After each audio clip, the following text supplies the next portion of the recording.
শ্রীরামপুরের তৃণমূল সাংসদ, শ্রীরামপুর লোকসভা কেন্দ্রের তৃণমূল সাংসদ আইনজীবী কল্যাণ বন্দ্যোপাধ্যায়, তিনি বলছেন যে এসআইআর ইস্যুতে তার বক্তব্য, এখন সরকার ঠিক করে ভোটার কে হবে, আগে ভোটাররা ঠিক করতো সরকার কারা করবে।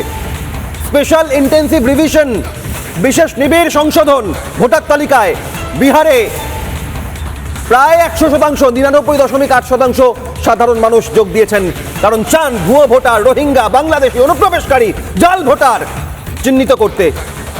আর এবার এসআইআর ইস্যুতে কল্যাণ বন্দ্যোপাধ্যায়ের এই বৈধ ভোটার ঠিক করা নিয়ে তারা তো জ্বালা কেন এসআইআর এর পক্ষে এত জ্বালা, এত আপত্তি, এত অস্বস্তি, কল্যাণ বন্দ্যোপাধ্যায় কি বলছেন দেখুন।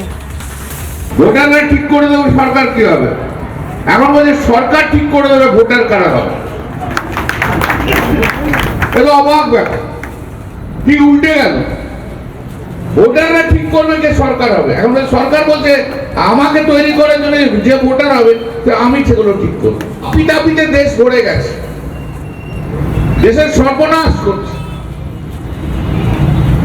দেশটাকে একদম খেয়ে দিল এই ভারতীয় জনতা পার্টি। ভারতীয় জনতা পার্টিতে সব পাগল ছাগলে ভর্তি হয়ে গেছে।